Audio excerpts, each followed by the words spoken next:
Olá, sou Fernanda Fontoura, psicóloga, psicodramatista, docente, cantora, ativista cultural, mulher branca, bissexual, não monogâmica e mãe de 2 filhos. Estou aqui pelo Espiral Criativo como idealizadora do Tem Livro Bolando na Mesa, um projeto para ler em voz alta textos que me reviram e compartilhar para mais pessoas. Os textos que me reviram aqui são aqueles que incidem na descolonização de mim e no confrontar a minha branquitude. Os áudios de agora vão se tornando depois em áudios e vídeos editados e produzidos por Rayane Maiari Poesia Encharcada.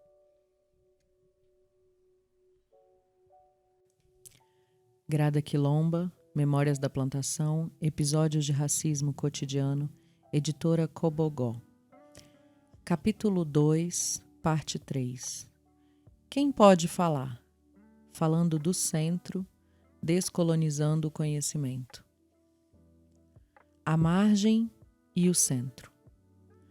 A margem e o centro de que estou falando aqui referem-se aos termos margem e centro, como usados por Bell Hooks. Estar na margem, ela argumenta, é ser parte do todo, mas fora do corpo principal. Hooks vem de uma pequena cidade do estado de Kentucky, onde trilhos de trem eram lembranças diárias de sua marginalidade, lembretes de que ela estava realmente do lado de fora. Através daqueles trilhos se chegava no centro, lojas em que ela não podia entrar, restaurantes onde ela não podia comer e pessoas que ela não podia olhar nos olhos. Esse era um mundo onde ela poderia trabalhar como doméstica, criada ou prostituta, mas onde ela não podia viver. Ela sempre tinha de retornar à margem. Havia leis para garantir seu retorno à periferia e severas punições para quem tentasse permanecer no centro. Nesse contexto de marginalização, ela argumenta: mulheres negras e homens negros desenvolvem uma maneira particular de ver a realidade, tanto de fora para dentro, quanto de dentro para fora. Focamos nossa atenção tanto no centro como na margem, pois a nossa sobrevivência depende dessa consciência. Desde o início da escravização, nos tornamos especialistas em leituras psicanalíticas do outro branco, da outra branca. Hooks, 1995, página 31. E em como a supremacia branca é estruturada e executada. Em outras palavras, somos especialistas em branquitude crítica e em pós-colonialismo. Nesse sentido, a margem não deve ser vista apenas como um espaço periférico, um espaço de perda e privação, mas sim como um espaço de resistência e possibilidade. A margem se configura como um espaço de abertura radical. Hooks, 1989, página 149. E criatividade, onde novos discursos críticos se dão. É aqui que as fronteiras opressivas estabelecidas por categorias como raça, gênero, sexualidade e dominação de classes são questionadas, desafiadas e desconstruídas. Nesse espaço crítico, podemos imaginar perguntas que não poderiam ter sido imaginadas antes. Podemos fazer perguntas que talvez não fossem feitas antes. Mirza, 1997, página 4. Perguntas que desafiam a autoridade colonial do centro e os discursos hegemônicos dentro dele. Assim, a margem é um local que nutre nossa capacidade de resistir à opressão, de transformar e de imaginar mundos alternativos e novos discursos. Falar sobre margem como um lugar de criatividade pode, sem dúvida, dar vazão ao perigo de romantizar a opressão. Em que medida estamos idealizando posições periféricas e, ao fazê-lo, minando a violência do centro? No entanto, Bell Hooks argumenta que este não é um exercício romântico, mas o simples reconhecimento da margem como uma posição complexa que incorpora mais de um local. A margem é tanto um local de repressão quanto um local de resistência. Hooks, 1990. Ambos os locais estão sempre presentes porque onde há opressão, há resistência. Em outras palavras, a opressão forma as condições de resistência.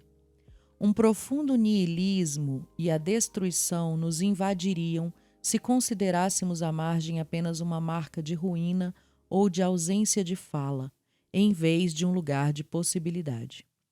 Stuart Hall, por exemplo, diz que, quando ele escreve, escreve contra. Escrever contra significa falar contra o silêncio e a marginalidade criados pelo racismo. Essa é uma metáfora que ilustra a luta das pessoas colonizadas para acessar a representação dentro de regimes brancos dominantes.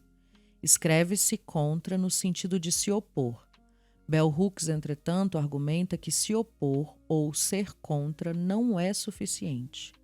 Como escrevi na introdução, é preciso criar novos papéis fora dessa ordem colonial. Isso é o que Malcolm X chamou de descolonização de nossas mentes e imaginações. Aprender a pensar e ver tudo com novos olhos, a fim de entrar na luta como sujeitos e não como objetos.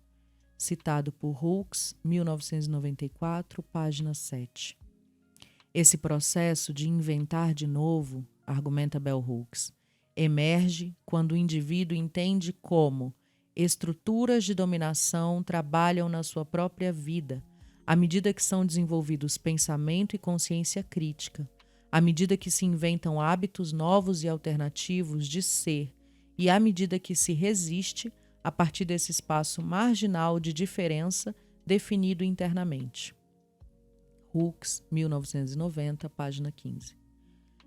É o entendimento e o estudo da própria marginalidade que criam a possibilidade de devir como um novo sujeito.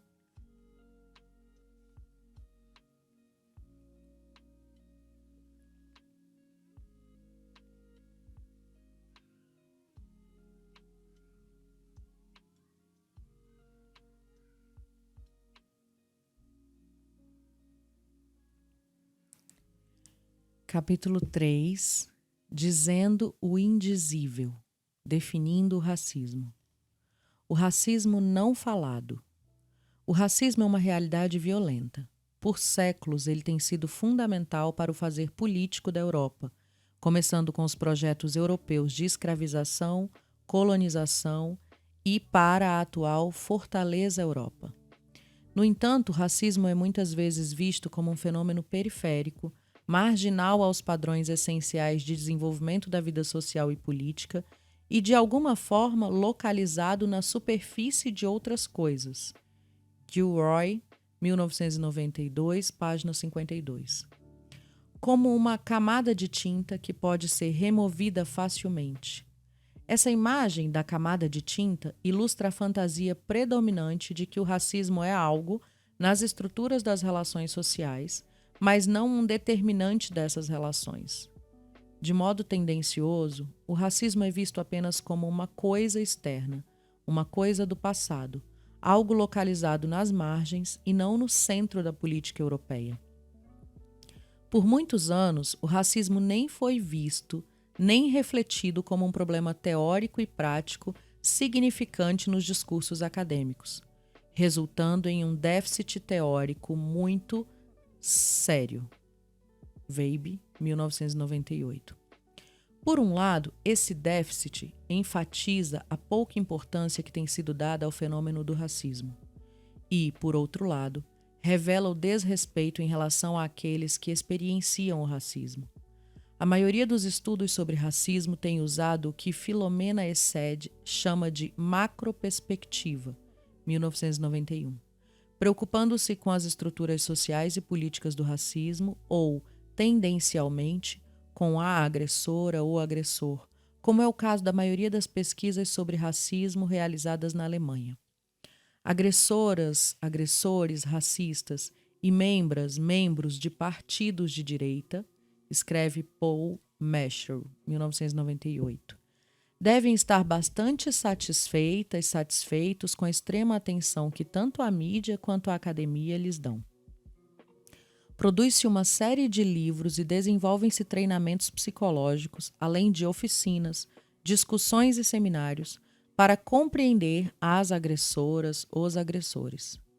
As vítimas reais do racismo, no entanto, são rapidamente esquecidas. Esse desrespeito, ou melhor, essa omissão, espelha a desimportância dos negros como sujeitos políticos, sociais e individuais na política europeia. A realidade experienciada do racismo, os encontros subjetivos, as experiências, as lutas, o conhecimento, a compreensão e os sentimentos dos negros no que diz respeito ao racismo, assim como as cicatrizes psíquicas que o racismo nos causa, têm sido amplamente negligenciados. Essed, 1990-1991. Tais fatores só se tornam visíveis na esfera pública e acadêmica quando a normalidade da cultura nacional branca é subitamente perturbada. Quando nossas experiências com o racismo colocam em risco o conforto da sociedade branca. Nesse momento, nós e nossa realidade com o racismo nos tornamos visíveis, falados, faladas e até mesmo escritos, escritas, não porque talvez possamos estar em perigo ou em risco ou precisar de proteção legal, mas sim porque tal realidade desconfortável perturba a estável imunidade branca. Na maioria dos estudos, nos tornamos visíveis não através de nossas próprias autopercepção e autodeterminação, mas sim através da percepção e do interesse político da cultura nacional branca dominante. Como é observável na maioria dos estudos e debates sobre o racismo, que contém um ponto de vista branco. Essed, 1991, página 7. Nós somos, por assim dizer, fixadas, fixados e medidos a partir do exterior, por interesses específicos que satisfaçam os critérios políticos do sujeito branco, como amplamente discutido nos 2 capítulos anteriores. Paul Meshery, 1997, ilustra esse processo de alienação de maneira bem-humorada, escrevendo que, enquanto lê a revista Spiegel, uma revista semanal alemã que trata de temas políticos e sociais da atualidade, ele tem uma grande chance de aprender sobre si mesmo. A revista o informa que imigrantes e outros tipos de estrangeiras, estrangeiros, é usual classificar-se as cidadãs, os cidadãos alemães, alemãos, como ascendência, não alemã, como estrangeiras, estrangeiros.